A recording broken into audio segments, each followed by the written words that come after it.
Hello everyone, you welcome to The Inside. I am Bablet Jonathan. We are coming to you from our headquarters in Cameroon's economic capital, Douala. The European Union Civil Protection and Humanitarian Aid Operations, ECHO, describes the Anglophone crisis as an acute forgotten crisis in the northwest and southwest regions of the Republic of Cameroon. In a recent report, the institution highlighted a disturbing situation of humanitarian issues in those two regions, and this is attributed to the fact that several aid agencies are unable to penetrate different parts of the two regions, especially the areas away from the urban centers due to the volatile situation prevailing there. And the European Union is calling on the Cameroon government to go to the root causes of the Anglophone crisis that started 7 years back and the decade-old Anglophone problem in order to put an end to the violence in those two regions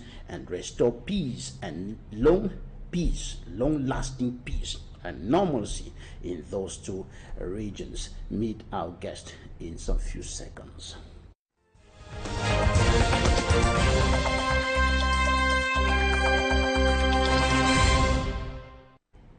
Eric Archer is our first guest in this edition of The Inside. He is a civil society leader, policy analyst, and the executive director of the Africa Policy Forum. He's joining us from London, United Kingdom. You're welcome to the program, Eric Archer. Thank you, Babla. It's a pleasure having me on your program. Right. The European Union describes the Anglophone crisis, the security and socio-political crisis in the predominantly English-speaking northwest and southwest regions of the Republic of Cameroon as an acute forgotten crisis. What's your take on this? I think there couldn't be any better words to describe this conflict in the way the ECHO has described it. It's an acute forgotten conflict, given the fact that for years now, for 6+ years now, this conflict has been ongoing, but very little is being done at the international level to help resolve the conflict. Talk less of having this conversation ongoing. So it's actually a forgotten conflict, as it has been described in this ECHO report. I mean, it's just reiterating what other agencies and organizations have been saying over the years.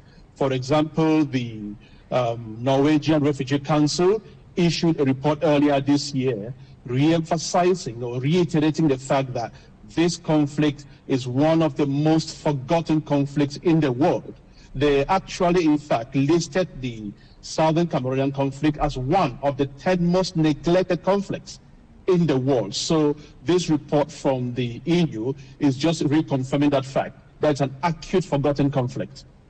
And the figures published by the United Nations Humanitarian Coordination Agency and Human Rights Watch highlighted in this report are quite disturbing. In fact, they are quite disturbing. And again, if you look at those figures, what I would personally say, and from our own analysis, we even think that these figures are a bit conservative. Because as you would understand, the situation on the ground is extremely challenging. You have both parties prohibiting or say preventing the work of NGOs and other organizations on the ground from actually gathering real fact data, meaning in most instances, either some incidences are not being reported, many deaths go unaccounted for, the way people move from region to region is not well captured, given the challenges on the ground. So even though these figures are very worrying, I would say they are even more conservative, because if we were reporting, if there was access to the conflict zones and people allowed to gather data the way they should, these numbers will be far more higher than what we are reading in this report and from the OCHA figures. Right, we're talking here about 1.7 million people affected by this conflict, and over 600 or 6,000 persons who have died in this conflict. This is a situation that could have been avoided, according to many analysts. Do you think so? Absolutely. I couldn't agree more with that. These killings, these movements, these displacements, and all what is going on was unnecessary.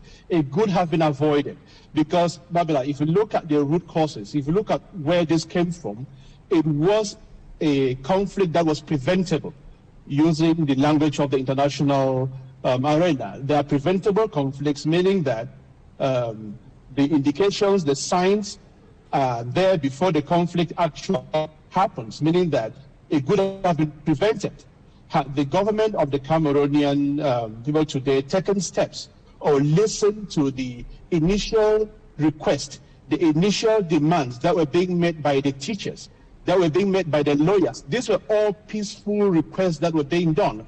And in any functional society, the government should have reacted in addressing these issues, which should have prevented the conflict from escalating to what it is today. Meaning, had they listened to the people, had they taken all those protest letters and all the petitions and addressed them with an open mind, we shouldn't have found ourselves today where we are. There shouldn't have been 6,000 people losing their lives. There shouldn't have been thousands of military people being killed. There shouldn't have been 1 million people being displaced from their homes. There shouldn't have been hundreds of villages being razed to the ground, 700,000 to 800,000 of school-age children being deprived of quality education. Now, this is frightening. This is very worrying because if we are talking here of the leaders of tomorrow, if we are talking here about building a society and at the same time depriving children from that fundamental right, their fundamental right, which is education, it means we have no concern. We really don't care about the future of tomorrow. Another issue highlighted in that report is a disturbing humanitarian situation that is deteriorating according to the report of the European Union Civil Protection and Humanitarian Operations, because humanitarian aid agencies have huge difficulties to have access to the areas where people are suffering because of the volatile situation prevailing in those two regions. Absolutely, absolutely. And this goes back again to what I said earlier, that the figures which are being reported today is what these organizations have to work with. Because in reality, there are difficulties from both sides in allowing these agencies from doing their work the way they should do. In every conflict zone, we know that those who have the tools and the ability to conduct in-depth analysis, in-depth investigations are independent organizations. Now, if you prevent these organizations from going into the conflict zones, there is no way for the world to know the reality. So even if we are blaming the international community today from not doing enough to address this issue, on the other hand, the parties should take some responsibility. Because take, for example, if you are preventing or stopping agencies or organizations like the Doctors Without Borders from helping affected individuals in conflict zones, you are indirectly making that situation worse. You are indirectly preventing that organizations from having a real-time access to data, and therefore they cannot report to the international organizations or the international world on what the reality on the ground is. And this only helps make the situation difficult. Now, if we are saying, and we've been emphasizing that this conflict is being neglected, it's being underfunded, the international community cannot be funding a conflict, they cannot be sending in humanitarian aid without knowing the realities on the ground. So the challenges of having access to these conflict zones is complicating things on different levels. So I couldn't agree more with what ECHO has highlighted here in this report. They are correct that the challenge of having access to these zones is complicating matters. And this is something which we continue to call on both the separatist fighters and the government to rethink and allow access into this region, because the people on the ground need help. They need aid. They need support. And the only way to support is to know what they are facing, is to know the reality of what they are undergoing. Now, the report also indicates that the situation is so because of the fragmented nature of non-state armed groups operating in those two regions. What's your analysis of this side of the coin? The fragmented nature of non-state armed groups making it difficult, complicating the situation further for aid agencies who are trying to get into those areas to bring aid to the population. That's very correct, Babila. And if I were to share my views on the genesis of this conflict, what we are experiencing in this region is very typical with conflicts of this nature. And the more the conflict is ignored or is allowed to prolong, the more fragmented it gets. Because you think from the early days of this conflict, where you had the consortium, where you had a structure that was built by Ayok Tabe, the Kassan Wilfred, the Dr. Fong Galafon, they are all in prison today. These were peaceful, well-organized individuals that had a structure in place with grievances which they wanted the government to address. Now, the government turned around, arrested them, threw them behind jail in the Kondenge, where they are today. These were people who were not armed. These were not violent leaders. They had a structure. They had an organized way of presenting their demands. Now, the government had fragmented this struggle or fragmented conflict and made things difficult by destroying those who were organized. When you do that, you open the podium, you open the Pandora box for the more extreme leaders, the more violent leaders to step forward and say, if you're unable to even sit down and dialogue and have a conversation with people who are peaceful, the only way forward will maybe to pick up arms. And when they pick up arms, new groups get founded, or groups are founded every now and then. You have people forming groups, and the more these groups are formed, that's how difficult and complicated the leadership gets, because it becomes difficult to even know who is operating where. It will be difficult for, say, the UN to get into the conflict zone and easily identify who to even talk to, because more groups have been created since the conflict became violent. And that's how fragmented it will continue to be. Because even as we speak today, people may think that the conflict is dying down, new groups are getting formed. All what it takes is from somebody to be able to rally a few people here and there, provide them with guns or ammunition, and they claim to be in control of an area. Now, these are all non-state actors, and they will only continue to multiply and make the situation complicated as years go by. As long as the Cameroon government is not willing to get onto the dialogue table, as it has been called by many organizations, starting from the EU. The EU First Resolution 2691 in April 2019 called for the need for dialogue. It moved on into November 2021 again in the Resolution 2983. That resolution had 14 articles, and the calls in those articles were very, very important, that had the Cameroon government even acted on just a fraction of those calls in that resolution, we would have been out of this conflict long ago. Sadly enough, that resolution was ignored. It seems the only article that was implemented was the clampdown on activists, because somehow in Article 19 of that resolution, the EU called on the social media platform to become more proactive, or work with the government and organizations to clamp down what they call the hate speech that was going on the social media. The social media platforms acted so fast in implementing that Article 19. The rest of the 13 articles, which were meant to resolve this conflict, were ignored. So 2 years on, we are still where we were, and nothing has changed. So the only way remains dialogue. The only way remains negotiations. Fighting or sending more military into these regions will not resolve this conflict. That is evident, and that's clear.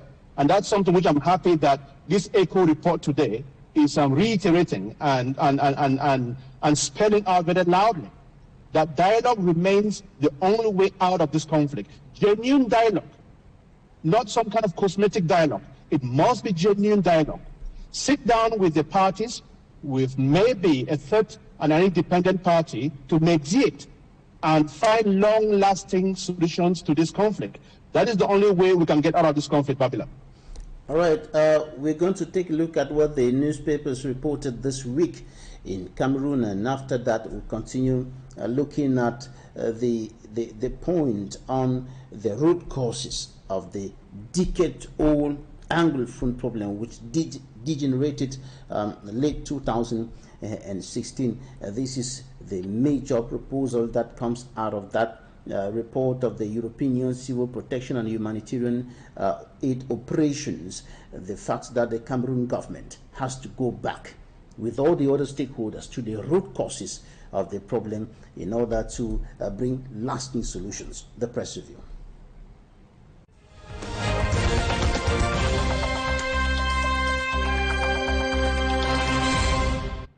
We begin the press review with the Horizon newspaper. Ndian Ekondo Titi D.O. bans farming, a decision of the divisional officer of Ekondo Titi in the southwest region of the country with regards to the unstable socio-political and security climate prevailing there. Eden newspaper reports that villagers in the crisis-stricken northwest and southwest regions of the country want the funds and chiefs to return to their palaces, and the urging government to beef up security. The Guardian Post newspaper, at close of cultural festival in Yaoundé, Minister Mba Acha restates Momo's stand for united and indivisible Cameroon. Municipal updates. Construction of Limbe gas power plant imminent. News Watch. Martinez Zogu murder case. Controversy trace release of prime suspects. The Guardian Post. Martinez Zogu affair drama as Amugu Bilinga Echo freed, maintained in detention, referring to the release and counter-release that came out, both bearing the signature of the examining magistrate of the Yaoundé Military Court, the first saying that the two accused in the Martinez Zogu affair had been set free, and the second disclaiming the first.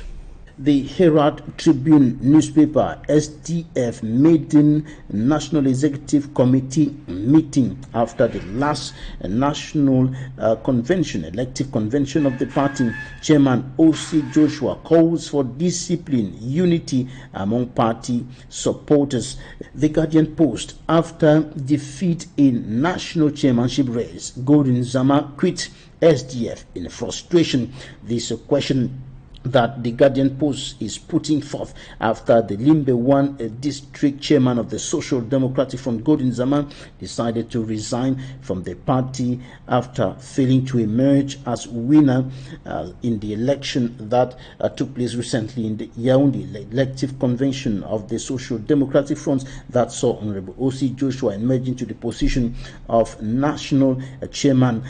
The median, harassed by opposition MPs, Dion Gute sees red in Parliament. The paper is reporting about what happened in Parliament during the November session when some members of the opposition raised their voices to condemn what they qualify as violation of the law as far as the submission of the finance bill of the state is concerned in Parliament. The law states that the bill should be submitted to the people's representatives at least 15 days before the beginning of the session, but it was brought to the parliamentarians 10 days to the end of the session, and the parliamentarians blocked the presentation of the social and economic program of the nation by the Prime Minister Joseph Jankuti. The Sun 2024 Finance Bill, Government's Fire Brigade approach causes rumpus in National Assembly.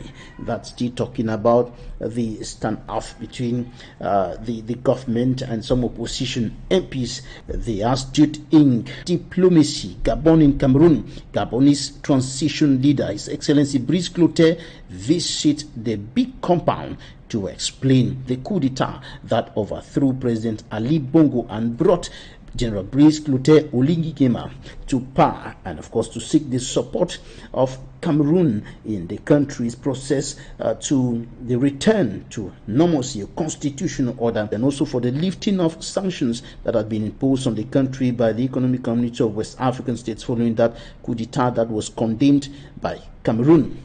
And the Guardian Post newspaper qualifies the visit of General Oligui Nguema to Cameroon as accouchement difficile, or better still, difficult childbearing.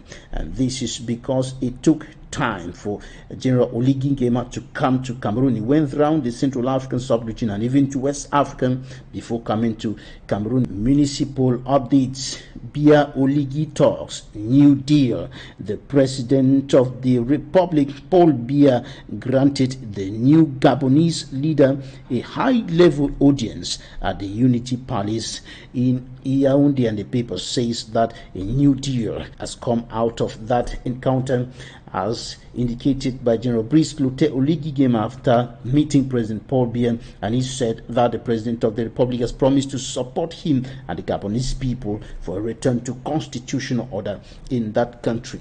The Median, Yaoundé Libreville Corporation, Biya gives paternal blessing to new Gabonese strongman.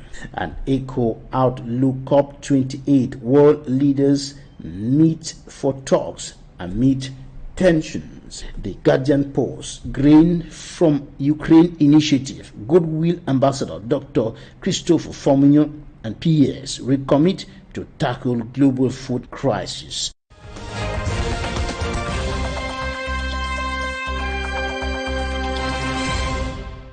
Thank you for staying with us. We are still with our guest, Eric Archer, who is a civil society leader, executive director of Africa Policy Forum, joining us from London. Now, let's talk about the proposal of the European Union, or the call of the European Union on the Cameroon government to go to the root causes of the decades-old Anglophone problem. What's your opinion about this call? It is, however, not the first. It's been coming up again and again, but this time it's coming from the European Union. Yeah, thank you, Babala, and good to have me back again. I think the call, the emphasis by the EU on the Cameroon government to address the root causes of this conflict is not by error. It is something which they have been consistent. It has been a consistent call, not only by the EU. We have the US resolution 684, if I'm not mistaken, by the Congress, which in one of the articles they mention, or they re-emphasized the need for this government to address the root cause of this problem. Now, these are what the problem is. No, everybody knows the Cameroon government understands as well that the only way to get out of this conflict is by addressing these root causes. The problem is there is no political will, I would say, on the side of the Cameroonian government. There is no good faith on the side of this government.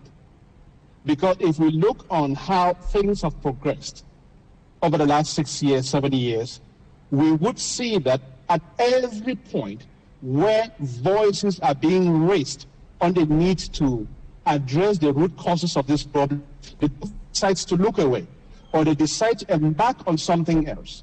Now, what we would want the world and the rest of the friends of Cameroon to do is to increase the volume. They should add their voices to this call by the EU. The US should step in. We know there has been some, should I say, a slowdown in momentum on the side of the United States compared to what or how they were engaged 2-3 years ago in this conflict. If you remember, in their 684 resolution, they even went a step further and imposed some kind of immediate sanctions. I would say the fact that they cancelled Cameroon from being a beneficiary of the AGOA was like a punitive measure on the Cameroon government, saying, if you're not willing to do what it takes to resolve this conflict, we can do things to bring you onto the table. These are the kind of measures that the EU, the US, and other partners should embark on to bring Cameroon onto a point where they should realize that the only way out of this conflict is to address the root causes. Because in reality, that is the only way out. I have said, and I will keep saying, that no amount of firepower, no amount of military interventions in this region will resolve this conflict. It is a conflict with legitimate grievances, political grievances, that require a political solution through dialogue and negotiations, not a military solution. No amount of military hardware in that region will resolve this conflict. It will be going through phases. There may be a phase where you have things calming down, or years where things may even calm down due to the amount of heavy-handed response to it. But that doesn't mean that the core issues, the root causes of the conflict, have been resolved, meaning they're only being postponed by the use of force. They will re-emerge at some point again. So to resolve this conflict once and for all, the root causes of the conflict must be at the center, must be at the table. They must form the core of any kind of negotiations. We are not talking here about cosmetic dialogues. We are not talking here about some grand national dialogue or whatever you may call it. These are all cosmetic measures that will not resolve this. We've seen in the past. So a real political approach or engagement on the side of the government must be the only way out. Right. And if you allow me just to add a little bit, beyond this course, I mentioned that there was no good will, or there was no good faith on the side of the government, because if you remember, you may recall what happened recently. I think maybe was it earlier this year, where you had the foreign minister of Canada coming out there after months, I am saying months, of work in the background. I was privy to some of those conversations. That's why I'm saying with confidence that it was after many, many months of conversations, discussions, and work in the background that included, mind you, that included the Cameroon government. They worked with the Canadians and other partners to arrive at a point where Canada was comfortable to come publicly by their Minister of Foreign Affairs and announce to the world that Canada had accepted and was willing to play the role of a mediator. You know, in diplomacy, this is not a statement that can come out from thin air. It was a result of many, many months of work. What happened when the Foreign Minister, we had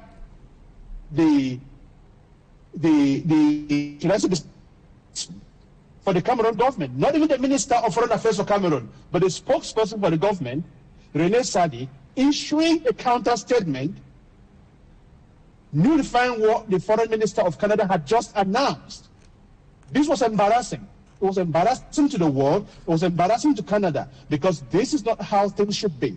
This was a sign of bad faith on the side of the Cameroon government. And this is what we've been saying repeatedly. So calls like what the EU is saying today should be re-emphasized and taken on by other partners. Let the US join on this call and push or call on the Cameroon government to say the only way for us or for you to end this conflict will be to engage with the other party in good faith and resolve it once and for all. Dialogue remains the only option, not a monologue. It should be a dialogue. Don't gather members of the government and sit in Yaoundé and come out with resolutions calling it dialogue. That's not dialogue. You cannot be in a conflict with well-identified people and then sit down with people which you handpick and have a conversation for 3-4 days and then issue a statement calling it a dialogue. That's not dialogue. And that is why we saw that dying before it even started. The only way must be genuine and a good faith approach to resolve the conflict, addressing the root causes. We all know the root causes. All right, thank you so much, Eric Archer, Civil Society Leader, Executive Director of Africa Policy Forum. Thank you for your time. It's my pleasure, and thanks for having me, Babila.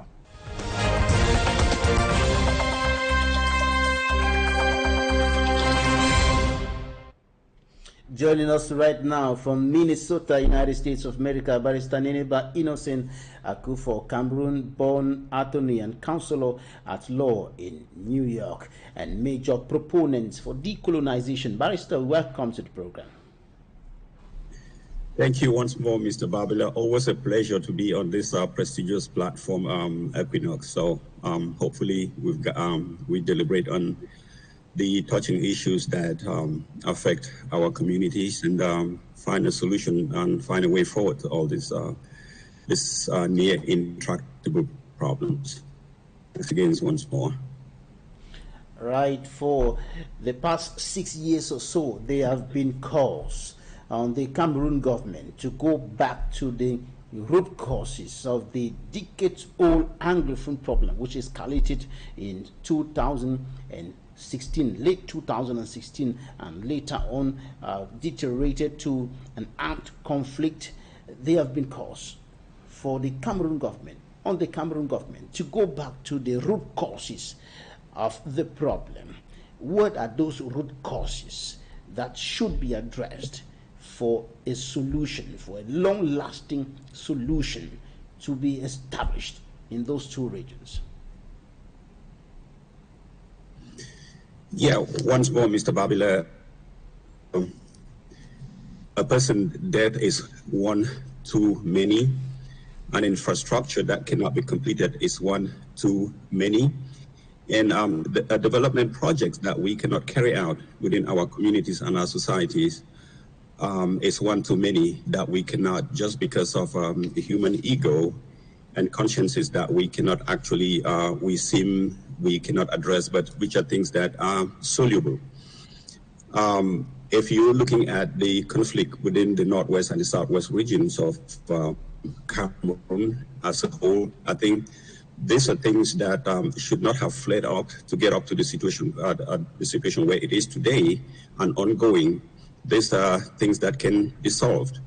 They might seem intractable, as I said, but wars are, begun on a platform of a particular idea, and they always end up again on a platform of another idea. So there is always a shortcut to some of this stuff. There is this Thai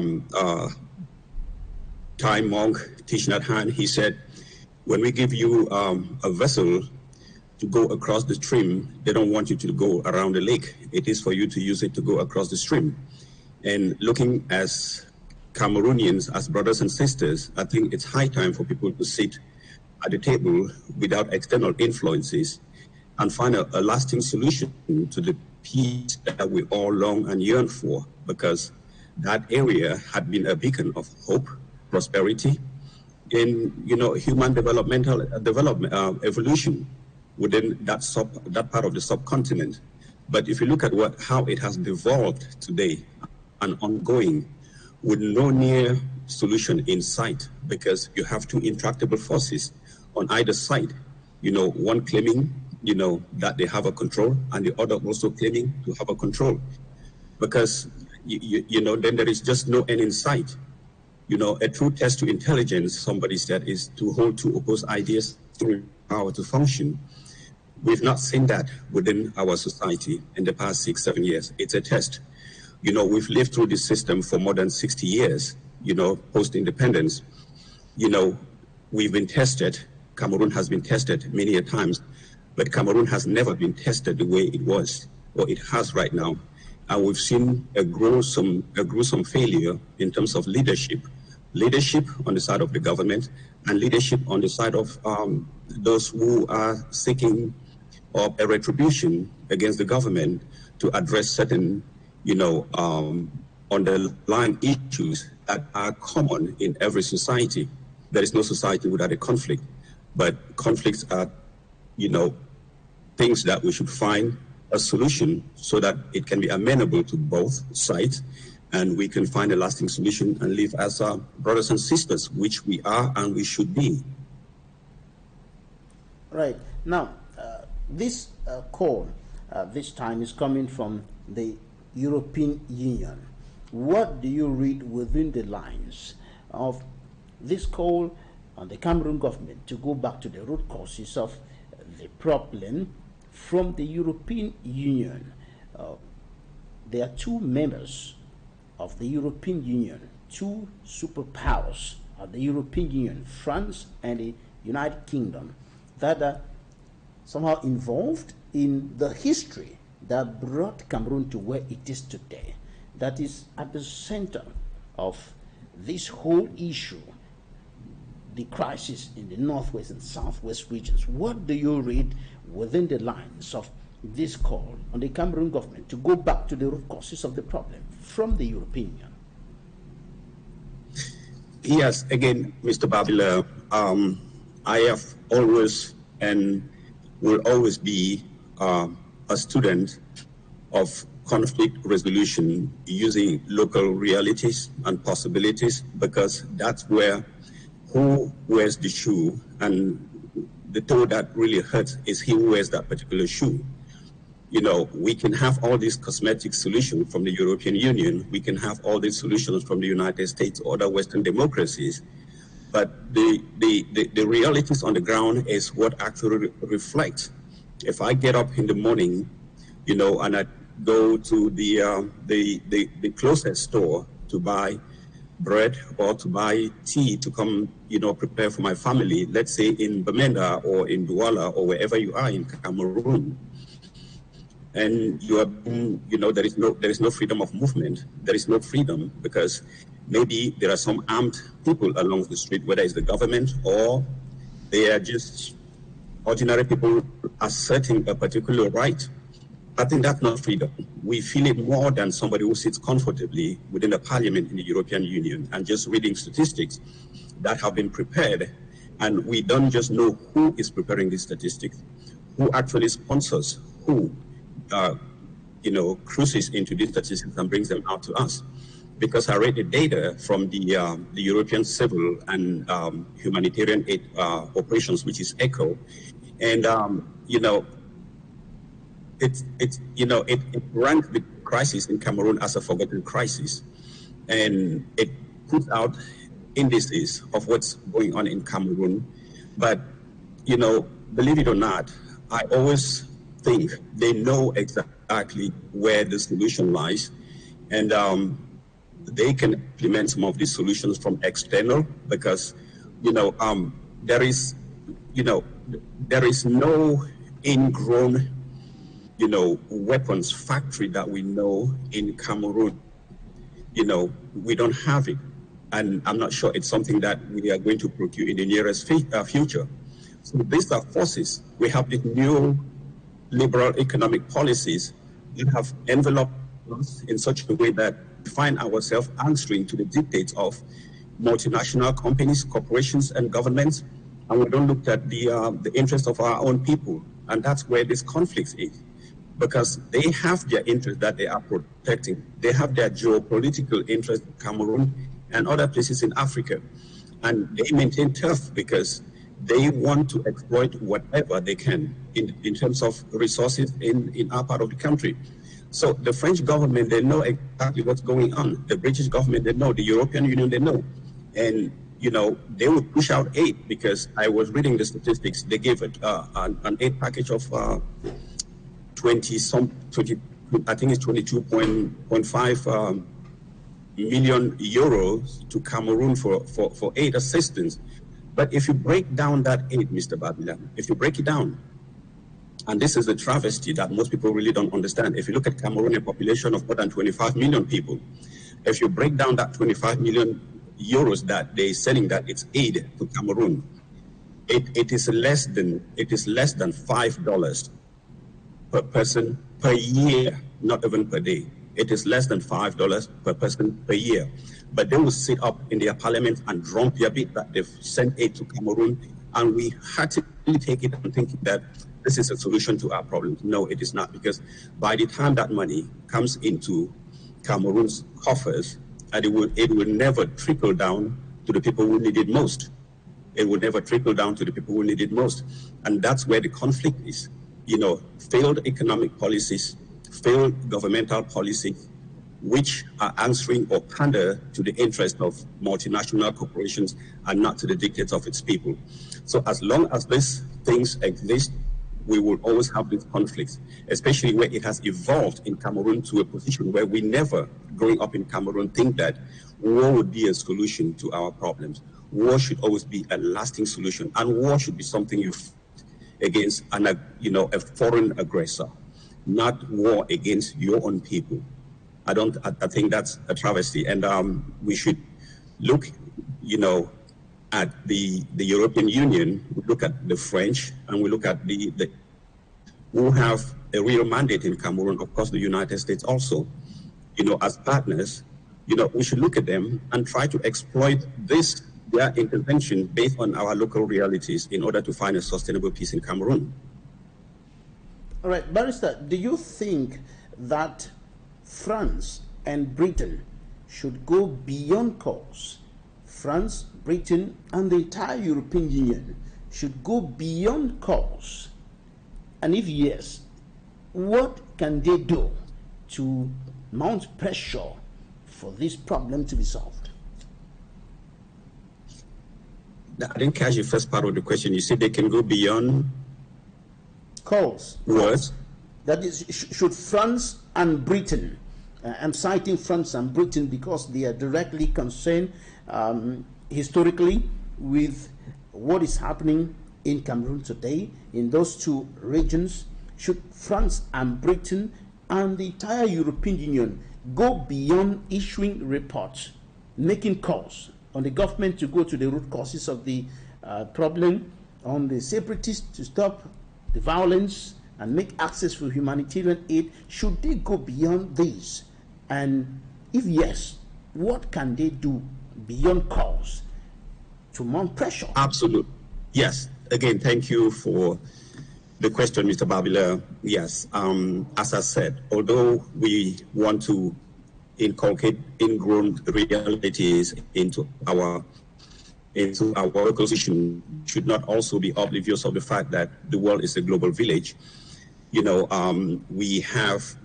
Countries have geopolitical interest even within the African context itself. You have like the Sahel region. They have countries that protect their own interests. You have the Equinoxe. You have in East Africa where countries protect their interests based on some commonalities. So yes, if there is a solution that has to be meted on the issues in Cameroon, yes, the French have a role to play. Yes, the English have a role to play. But what's the extent of that role? What's the extent of that role? Well, whether it's by fortune or misfortune, we happen to have found ourselves, in our human development within the crosshairs of these two superpowers. And by virtue of colonialism, and of course neocolonialism today, and of course another facet of this, which is neoliberalism. So these are things that we have to juggle with if we are talking about these two powers, the French and the British, because they have interests that they want to protect, and they want to protect with every, of their strength within their sphere of influence. So they consider Cameroon as a turf that they want to protect for ad infinitum. But what pressure can they really do? I mean, if they're coming out with a solution to Cameroon, they're coming in to benefit themselves. That's all they're going to do. Because I remember at the start of this conflict, the UN Secretary General, Mr. Gutierrez, I think he was visiting Cameroon, or he was passing over Cameroon, and I think he was asked a question about the Anglophone crisis and the French-speaking side of Cameroon. And he said this was a configuration that was poorly done from the get-go. And these are its manifestations decades later. It's just like the issue in Palestine and Israel. You know, you have to do it from the get-go rightly. If you don't do it rightly, it will always evolve into problems. So yes, you know, we have English on one side, we have French on the other side. Have these forces been able to coexist? This is now the local realities. Because they came, they did what they did, they've gone, we are here, we are suffering. But what can we do in order to alleviate some of these sufferings so that no matter whatever external influence they come in with, we have built in an in-group reality which they cannot really crack into. And that's agreeing on what type of government or what type of system that we want to implement in Cameroon, our system of education, our system of justice and all that, whether it's something that has to be subservient to the will of our people or to the will of foreign interest. Because believe it or not, no matter, I just quoted you the statistics of 22-point-something million euros that the European Union sent to Cameroon. That's less than $5 that they're sending, you know, as aid to Cameroon. And if you break it, you know, about $1, a euro out of that 5, it goes to security assistance, and that security assistance is arms. It's arms that they send to Cameroon in order to prop the government or to, you know, to maintain their interest in Cameroon, their investment. That's what it is. So if the solution is that they should be the ones to mandate this solution, you know, bring this lasting solution to our country, to our part of this globe, I think they would always play to their interest. It is us who have to sit down and find out a long-lasting solution to see who is who and who is the one who caters for the interest of the people and not the interest. They don't pander to the interest of, you know, foreign corporations, foreign nationals, and foreign governments. Because if you're looking at the worsening effect of this conflict in Cameroon, the Armed Conflict Location and Event Data Project, the ACLED, which calculates real-time conflict within the region, it ranks Cameroon number 25 out of the way they rank, you know, conflicts in the world. And Cameroon should not be. I don't think that country was configured to be in a situation where, you know, they are now fighting a war. If the colonial masters did what they did, I think it is something that we can sit down as, you know, brothers and sisters and decide whether what path we should forge ahead, not cosmetic solutions that the government is doing, again, just to please foreign partners, because that's what it is.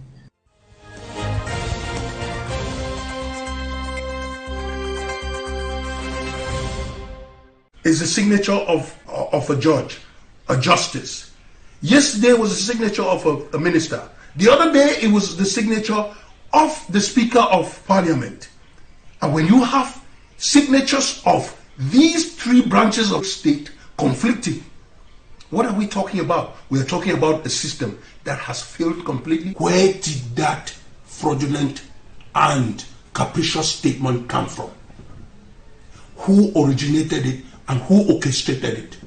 And how could it happen in a system where the investigating magistrate is a military officer? In fact, a lieutenant colonel for that matter. If the document is actually fake, then what should be done is that those who were involved should be arrested and prosecuted, and that will be justice. What happened last week is another demonstration of our justice system, the Cameroonian justice system, as to its credibility. This is really putting in high jeopardy the credibility of our justice system. We have only 8 members to form the National Bureau.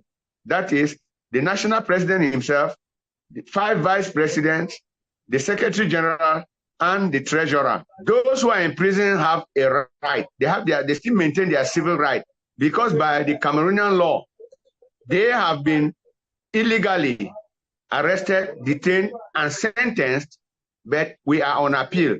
When you are on appeal, you only wait for the final decision. So they enjoy their civic and political rights. Making an alliance is just joining into the voices of other political parties. Even John Frundi of blessed memory, had cried for an opposition coalition. Maurice Kamto cried for a coalition in 2018 presidential election. And other elections that are coming up, the Cameroon Renaissance movement is very salutary to the statement made by Nietzsche, Honorable Nietzsche. We need a coalition of opposition political parties. And I call on all the opposition political parties who have good intention to solve the problems of this country to come together for future elections in order that we can uproot this government that is deep-rooted.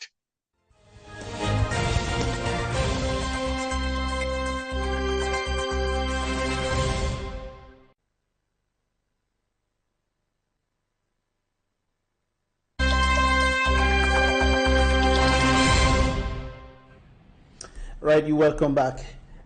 Barrister Neneba Innocent, at this point, talking about going back to the root causes of the problem, what is expected of the Cameroon government now? Well, Mr. Babila, if you ask the Cameroon government, they will tell you that they've already implemented solutions that would solve the crisis in Cameroon. They will tell you that there is a special status that's been given the Northwest and the Southwest region, which is debatable. They will tell you that they've created a common law section within the legal structures in Cameroon. Again, if you talk to practitioners, what language of operation they use in that court and what system of jurisprudence abounds in those particular places, they will still tell you that it is still the Napoleonic code or something that's been revved in from Ohada. That's what they practice within those particular courts.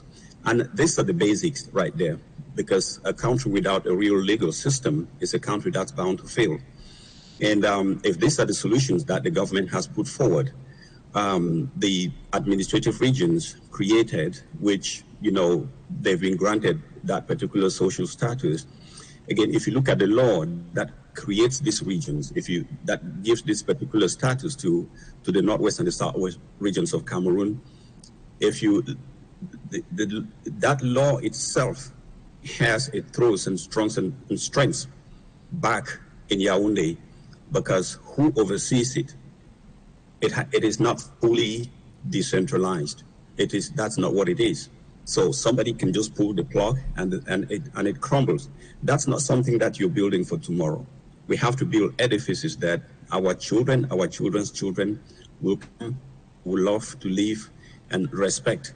Not things that you can tinker with, you know, the way it fits a particular purpose, and you move on, and tomorrow the conflict is still there and we are killing ourselves.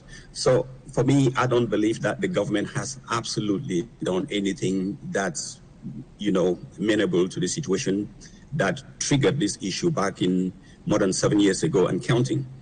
Because if it is, you know, there are lots of people that are outside Cameroon that cannot even come to Cameroon because of the security situation, be it in their regions of origin, like in the Northwest and the Southwest region, or even be it in Cameroon itself. So again, as you know, every nation is part of the main. So, and every region in Cameroon is part of the whole, if you want to put it that way. But in order for all these regions to be functional, just the way as Emile Durkheim in his sociological pronouncements put it, every sim has to work in tandem with the other one. But if you have one that's not functional and the other one is functional, then the society crumbles, it degenerates. And that's what it is. So the solution that the government has put forward, I don't think the real solutions that can really address the root causes of the problems in Cameroon, because if you look at the educational system, maybe what abounds in the French-speaking part of Cameroon is good for the French-speaking part of Cameroon. But growing up, what we had as a system of education was totally different. Not that it was the best. We could redesign it and make something that's good for the entire country and for the entire society. But if we are stubbornly clinging to old shibboleths, then we will find ourselves tomorrow in the same situation, because the system the crowning jewel of Cameroon's educational system is for a student to graduate from the university. You either become a professor or you go to ENAM. And for me, ENAM is a neo-colonial school. I have friends, very good friends that I know in Cameroon. They've come out of that system. They are part of the system. And of course, they know, although they work within the system, I have no qualms about that. But again, if that's something we want to bequeath to tomorrow, then we are only going to bequeath more problems to our children.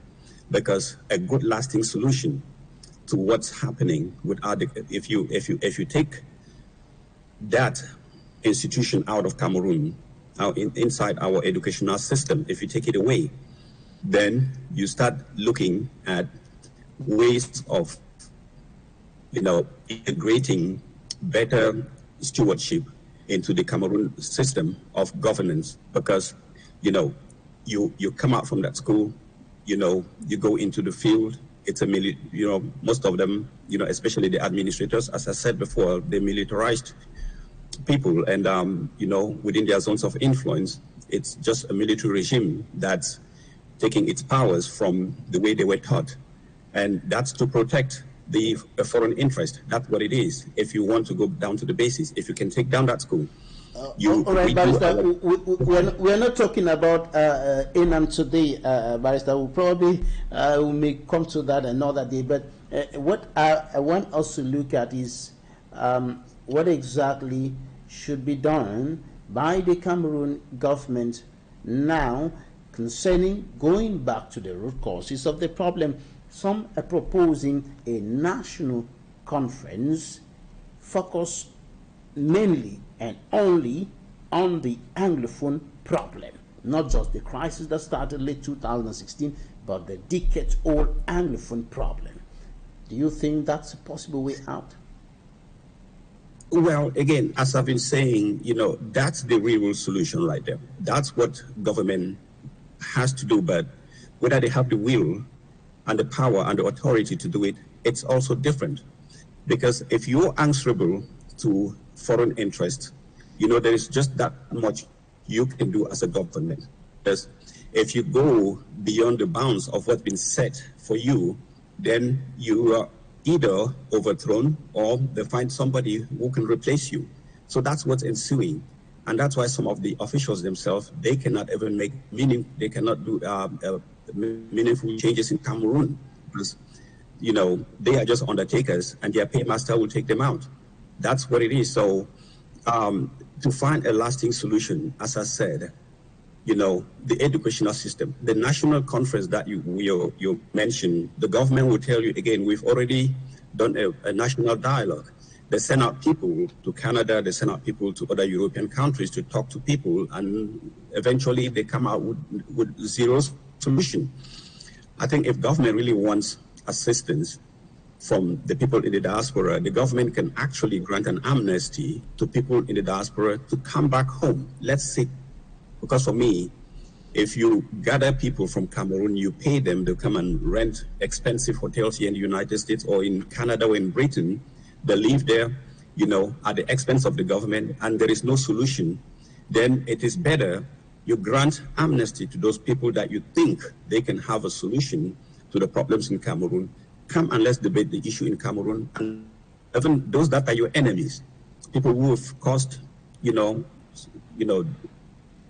havoc to the state, to the state infrastructure and its structures, grant them amnesty. If we looking at the lasting solution, let them come back home. They sit down, we discuss, and if it doesn't work out, you let them leave Cameroon. If you can do it that way, I'm pretty sure there should be something that can be done about getting the real people to sit at the table.